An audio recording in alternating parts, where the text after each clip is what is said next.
ಓಂ ಗಂ ಗಣಪತಯೇ ನಮಃ ಶ್ರೀಮಾತ್ರೇ ನಮಃ. ಶಿವಪರಿವಾರದ ಪೂಜೆಗೆ ಪ್ರದೋಷ ವ್ರತ ಅನ್ನೋದು ಮಂಗಳಕರವಾದದ್ದು. ಈ ದಿನ ನಾವುಗಳು ಭಕ್ತಿಯಿಂದ ಪರಶಿವನನ್ನು ಧ್ಯಾನಿಸಿದರೆ ಸಕಲ ಸಂಕಷ್ಟಗಳು ಅನ್ನೋವು ದೂರಾಗುತ್ತದೆ ಎಂಬ ನಂಬಿಕೆಯೂ ಕೂಡ ಇದೆ. ಮುಖ್ಯವಾಗಿ ಹಿಂದೂ ಧರ್ಮದಲ್ಲಿ ಪ್ರದೋಷ ವ್ರತಕ್ಕೆ ಬಹಳ ಮಹತ್ವ ಅನ್ನೋದು ಇದೆ. ಶ್ರದ್ಧೆಯಿಂದ ಉಪವಾಸ ಕೈಗೊಂಡು ಈ ದಿನ ವ್ರತವನ್ನು ಎಲ್ಲರೂ ಕೂಡ ಆಚರಿಸುತ್ತಾರೆ. ಹಾಗೆಯೇ ವಿಶೇಷವಾಗಿ ಗುರುವಾರದಂದು ಪ್ರದೋಷ ವ್ರತ ಅನ್ನೋದು ಬಂದಾಗ ಅದನ್ನು ಗುರು ಪ್ರದೋಷ ವ್ರತ ಎಂದು ಕರೆಯಲಾಗುತ್ತದೆ. ಈ ಗುರು ಪ್ರದೋಷ ವ್ರತದ ಮಹತ್ವ, ಪೂಜಾ ವಿಧಿ ಹಾಗೂ ಪರಿಹಾರಗಳ ಬಗ್ಗೆ ಈ ದಿನ ನಾವು ಈ ವಿಡಿಯೋ ಮೂಲಕ ತಿಳಿಯೋಣ. ಹಿಂದೂ ಧರ್ಮದಲ್ಲಿ ಸಾಕಷ್ಟು ವ್ರತಾಚರಣೆಗಳು ಅನ್ನೋವು ಇವೆ. ಅವುಗಳಲ್ಲಿ ಪ್ರದೋಷ ವ್ರತ ಕೂಡ ಒಂದು. ಈ ಪ್ರದೋಷ ವ್ರತಕ್ಕೆ ಹಿಂದೂ ಧರ್ಮದಲ್ಲಿ ಅದರದ್ದೇ ಆದಂತಹ ಮಹತ್ವ ಅನ್ನೋದು ಇದೆ. ಈ ದಿನದಂದು ಅತ್ಯಂತ ಪವಿತ್ರ ಎಂದು ಪರಿಗಣಿಸಲಾಗುತ್ತದೆ. ವಿಶೇಷವಾಗಿ ಗುರು ಪ್ರದೋಷದ ದಿನದಂದು ಗುರುವಿನ ಸಂಪೂರ್ಣ ಅನುಗ್ರಹಕ್ಕಾಗಿ ನಾವುಗಳು ಶಿವ ಕುಟುಂಬವನ್ನು ಆರಾಧನೆ ಮಾಡಲಾಗುತ್ತದೆ. ಶಿವಪಾರ್ವತಿಗೆ ಬಲು ನೆಚ್ಚಿನ ದಿನವಾಗಿದ್ದು, ಶಿವ ಪರಿವಾರದ ಪೂಜೆಗೆ ಪ್ರದೋಷದ ದಿನ ಅನ್ನೋದು ಮಂಗಳಕರವಾದದ್ದು. ಹೀಗಾಗಿ ಈ ದಿನ ಭಕ್ತರು ಉಪವಾಸವನ್ನು ಆಚರಿಸಿ ಶಿವ, ಪಾರ್ವತಿ, ಗಣೇಶ ಹಾಗೂ ಕಾರ್ತಿಕೇಯರಿಗೆ ಪೂಜೆಯನ್ನು ಸಲ್ಲಿಸುತ್ತಾರೆ.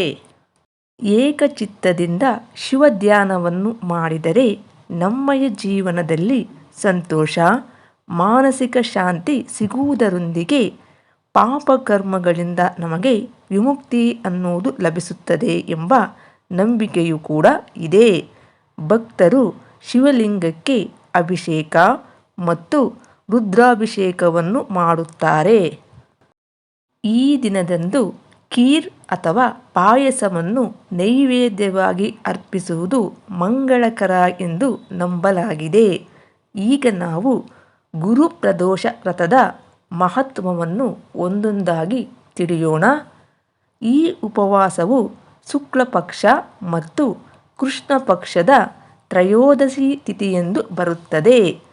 ಪ್ರದೋಷದ ಸಮಯ ಸೂರ್ಯಾಸ್ತಕ್ಕೆ ಸಂಬಂಧಿಸಿದ್ದಾಗಿದೆ. ಪ್ರದೋಷ ಎಂದರೆ ಸಂಜೆಯ ಮೊದಲ ಭಾಗ.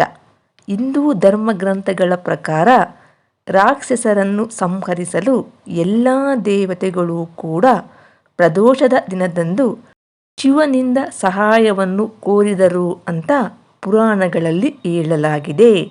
ದೇವತೆಗಳೆಲ್ಲರೂ ಕೂಡ ಪ್ರದೋಷದ ಸಂಜೆ ಕೈಲಾಸ ಪರ್ವತಕ್ಕೆ ಹೋಗಿ ಶಿವನ ಸಹಾಯವನ್ನು ಯಾಚಿಸಿದ್ದರು. ಇವರಿಗೆ ಸಹಾಯ ಮಾಡಲು ಶಿವದೇವರು ಕೂಡ ಒಪ್ಪಿದರು ಎಂಬ ನಂಬಿಕೆ. ಶಿವಭಕ್ತರಿಗೆ ಇದು ಮಹತ್ವದ ದಿನ. ಇದೇ ಕಾರಣದಿಂದ ಶಿವಪರಿವಾರದ ಆಶೀರ್ವಾದವನ್ನು ಪಡೆಯಲು ನಾವುಗಳು ಪ್ರದೋಷದ ದಿನದಂದು ಉಪವಾಸವನ್ನು ಆಚರಿಸಲಾಗುತ್ತದೆ. ಅಂತೆಯೇ ಈ ಗುರು ಪ್ರದೋಷ ವ್ರತ ಬಂದಿರುವುದರಿಂದ ಗುರುಗ್ರಹದ ಆಶೀರ್ವಾದವೂ ಕೂಡ ಭಕ್ತರ ಮೇಲೆ ಇರುತ್ತದೆ.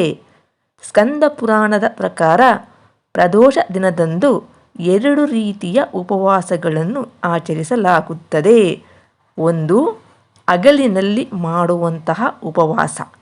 ಈ ಉಪವಾಸವನ್ನು ರಾತ್ರಿ ಮುರಿಯಬಹುದು. ಇನ್ನೊಂದು, ಕಟ್ಟುನಿಟ್ಟಿನ ಉಪವಾಸದ ಆಚರಣೆ. ಅಂದರೆ ಇಲ್ಲಿ 24 ಗಂಟೆಗಳ ಕಾಲ ಭಕ್ತರು ಉಪವಾಸ ಆಚರಿಸಿ ಮರುದಿನ ಉಪವಾಸವನ್ನು ಮುರಿಯುತ್ತಾರೆ. ವಯಸ್ಸು ಮತ್ತು ಲಿಂಗವನ್ನು ಲೆಕ್ಕಿಸದೆ ಎಲ್ಲರೂ ಕೂಡ ಈ ವ್ರತವನ್ನು ಆಚರಿಸಬಹುದು.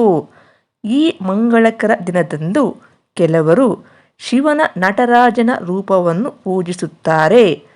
ಸಮರ್ಪಣ ಭಾವದಿಂದ ಪೂಜೆಯನ್ನು ಮಾಡುವಂತಹ ಭಕ್ತರಿಗೆ ಶಿವ ಮತ್ತು ಪಾರ್ವತೀ ದೇವಿಯು ಸಂತೋಷಗೊಂಡು ನಮಗೆ ದೀರ್ಘಾಯುಷ್ಯು, ಯಶಸ್ಸು, ಸಮೃದ್ಧಿ ಮತ್ತು ಎಲ್ಲ ಇಷ್ಟಾರ್ಥಗಳನ್ನು ಕರುಣಿಸುತ್ತಾರೆ ಅಂತ ಪುರಾಣಗಳಲ್ಲಿ ಉಲ್ಲೇಖವಿದೆ. ಈ ಗುರುಪ್ರದೋಷ ವ್ರತವನ್ನು ಆಚರಿಸುವಂತಹ ಭಕ್ತರು ಮುಂಜಾನೆಗೆ ಬೇಗ ಎದ್ದು ಪವಿತ್ರ ಸ್ನಾನ ಮಾಡಬೇಕು. ಆ ಬಳಿಕ ವ್ರತದ ಆಚರಣೆಗಳನ್ನು ಆರಂಭಿಸಬೇಕು. ಶಿವಪರಿವಾರ ಎಂದರೆ ಪರಮೇಶ್ವರ, ಪಾರ್ವತೀ ದೇವಿ, ಗಣೇಶ ಮತ್ತು ಕಾರ್ತಿಕೇಯ ಹಾಗೂ ನಂದಿಯ ವಿಗ್ರಹವನ್ನು ಒಟ್ಟಾಗಿ ಸೇರಿಸಿ ಭಕ್ತರು ಈ ದಿನದಂದು ಪೂಜೆಯನ್ನು ಸಲ್ಲಿಸುತ್ತಾರೆ. ದೇಸಿ ತುಪ್ಪದಿಂದ ದೇವರಿಗೆ ದೀಪ ಹಚ್ಚಿ ಜೊತೆಗೆ ಮಲ್ಲಿಗೆ ಮತ್ತು ಗುಲಾಬಿ ಹೂಗಳನ್ನು ಅಥವಾ ಮಾಲೆಯನ್ನು ದೇವರಿಗೆ ಅರ್ಪಿಸಿ ಶಿವ ಮತ್ತು ಪಾರ್ವತೀ ದೇವಿಯ ನೆಚ್ಚಿನ ಹೂಗಳು ಇವು. ಇದರ ಜೊತೆಗೆ ಯಾವುದಾದರೂ ಬಿಳಿ ಸಿಹಿ ತಿನಿಸುಗಳನ್ನು ದೇವರಿಗೆ ನಾವು ಅರ್ಪಿಸಬೇಕು. ಬಿಲ್ವಪತ್ರೆ ಶಿವದೇವರಿಗೆ ಬಲು ಪ್ರಿಯ. ಹೀಗಾಗಿ ಈ ದಿನದಂದು ನಾವುಗಳು ಪೂಜಾ ವೇಳೆಯಲ್ಲಿ ಬಿಲ್ವಪತ್ರೆಯನ್ನು ದೇವರಿಗೆ ಅರ್ಪಿಸುವುದು ಮಂಗಳಕರ. ಈ ಮಂಗಳಕರ ದಿನದಂದು ಪ್ರದೋಷ ವ್ರತಕಥಾ, ಶಿವಚಾಲೀಸ ಮತ್ತು ಭಗವಾನ್ ಶಿವ ಆರತಿಯನ್ನು ಪಠಿಸಿ ಈ ಪವಿತ್ರ ದಿನದಂದು ಭಕ್ತರು ದೇವಾಲಯಕ್ಕೆ ಭೇಟಿ ನೀಡಬೇಕು. ಜೊತೆಗೆ ಶಿವ ಮತ್ತು ಪಾರ್ವತೀ ದೇವಿಗೆ ಪೂಜೆ ಮತ್ತು ಪಂಚಾಮೃತ ಅಭಿಷೇಕವನ್ನು ಮಾಡಬೇಕು. ಅಭಿಷೇಕವನ್ನು ಮಾಡುವಾಗ ಭಕ್ತರು ಓಂ ನಮಃ ಶಿವಾಯ ಎಂದು ಜಪಿಸಬೇಕು. ಈ ಪ್ರದೋಷದ ದಿನದಂದು ಭಕ್ತರು ಮಹಾಮೃತ್ಯುಂಜಯ ಮಂತ್ರವನ್ನು 108 ಬಾರಿ ಜಪಿಸಬೇಕು. ಹಾಗೆಯೇ ಕಟ್ಟುನಿಟ್ಟಾದ ಉಪವಾಸವನ್ನು ಆಚರಿಸಲು ಸಾಧ್ಯವಾಗದ ಭಕ್ತರು ರಾತ್ರಿಯಲ್ಲಿ ಶಿವ ಮತ್ತು ಪಾರ್ವತೀ ದೇವಿಗೆ ನೈವೇದ್ಯವನ್ನು ಅರ್ಪಿಸಿದ ನಂತರ ಉಪವಾಸವನ್ನು ಮುರಿಯಬಹುದು. ಈ ಗುರುಪ್ರದೋಷ ದಿನದಂದು ಅವಿವಾಹಿತೆಯರು ಉಪವಾಸವನ್ನು ಆಚರಿಸುತ್ತಾರೆ. ಹಾಗೆಯೇ ಪಾರ್ವತೀ ದೇವಿಯನ್ನು ಆಚರಿಸುವ ಮೂಲಕ ಆ ತಾಯಿಯ ಕೃಪೆಗೆ ಪಾತ್ರರಾಗಿ ಬಯಸಿದ ಪತಿಯನ್ನು ಪಡೆಯಲು ಈ ಗುರುಪ್ರದೋಷ ದಿನದಂದು ಗುರುದೇವರಿಗೆ ಪ್ರಾರ್ಥನೆಯನ್ನು ಸಲ್ಲಿಸುತ್ತಾರೆ. ಈಗ ನಾವು ಈ ಗುರುಪ್ರದೋಷ ದಿನದಂದು ಏನನ್ನು ತಿನ್ನಬೇಕು ಹಾಗೂ ಏನನ್ನು ತಿನ್ನಬಾರದು ಅಂತ ಒಂದೊಂದಾಗಿ ತಿಳಿಯೋಣ. ಈ ಪ್ರದೋಷ ವ್ರತವನ್ನು ಸಂಪೂರ್ಣ ಉಪವಾಸ ಮಾಡಬಹುದು ಅಥವಾ ಫಲಹಾರ ಸೇವಿಸಬಹುದು. ಕಿತ್ತಳೆ, ಬಾಳೆಹಣ್ಣು, ಸೇಬು ಮುಂತಾದವುಗಳನ್ನು ತಿನ್ನಬಹುದು. ತಾವುಗಳು ಹಸಿರು ಕಾಳುಗಳನ್ನು ಸಹ ತಿನ್ನಬಹುದು. ಇದಲ್ಲದೆ ಈ ಉಪವಾಸದ ಸಮಯದಲ್ಲಿ ತಾವುಗಳು ಹಾಲು, ಮೊಸರು ಸಹ ಸೇವಿಸಬಹುದು. ಇದಲ್ಲದೆ ನೀವು ಉಪವಾಸದ ಸಮಯದಲ್ಲಿ ತೆಂಗಿನ ನೀರನ್ನು ಕೂಡ ಕುಡಿಯಬಹುದು. ಇನ್ನು ಈ ಉಪವಾಸದ ಸಮಯದಲ್ಲಿ ನಾವುಗಳು ಯಾವ ಆಹಾರಗಳನ್ನು ತಿನ್ನಬಾರದು ಅಂದರೆ, ಈ ಪ್ರದೋಷ ವ್ರತದ ದಿನದಂದು ಬೆಳ್ಳುಳ್ಳಿ, ಈರುಳ್ಳಿ ಮತ್ತು ಮಾಂಸ ಆಹಾರವನ್ನು ಸೇವಿಸಬಾರದು. ಇದಲ್ಲದೆ ಮದ್ಯಪಾನ ಮಾಡಬಾರದು. ಉಪವಾಸದ ಸಮಯದಲ್ಲಿ ಗೋಧಿ ಮತ್ತು ಅನ್ನ ತಿನ್ನುವುದನ್ನು ನಾವುಗಳು ತಪ್ಪಿಸಬೇಕು. ಕೆಂಪು ಮೆಣಸಿನಕಾಯಿ ಸಹ ನಾವು ಸೇವಿಸಬಾರದು. ಇವುಗಳನ್ನು ತಿನ್ನುವುದರಿಂದ ಉಪವಾಸ ಮಾಡಿದ ಫಲ ಅನ್ನೋದು ನಮಗೆ ಸಿಗುವುದಿಲ್ಲ ಅಂತ ಎಂದು ನಮ್ಮ ಹಿರಿಯರು ಹಾಗೂ ಅನುಭವಸ್ಥರು ಹೇಳುವರು.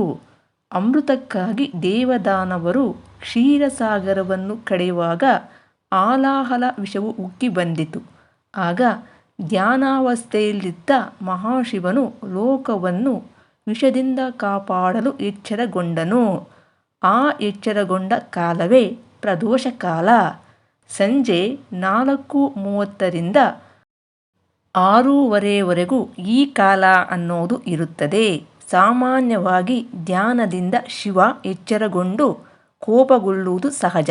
ಆದರೆ ಲೋಕ ಕಲ್ಯಾಣಕ್ಕಾಗಿ ಎಚ್ಚರಗೊಂಡಂತಹ ಶಿವನು ಆಲಾಹಲವನ್ನು ಕುಡಿಯಲು ಸಂತೋಷದಿಂದ ಆಗಮಿಸುತ್ತಾನೆ.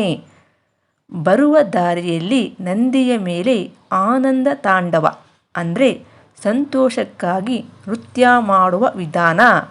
ರುದ್ರ ತಾಂಡವ ಎಂದರೆ ಪ್ರಪಂಚದ ಪ್ರಳಯಕ್ಕಾಗಿ ಮಾಡುವ ವಿಧಾನ.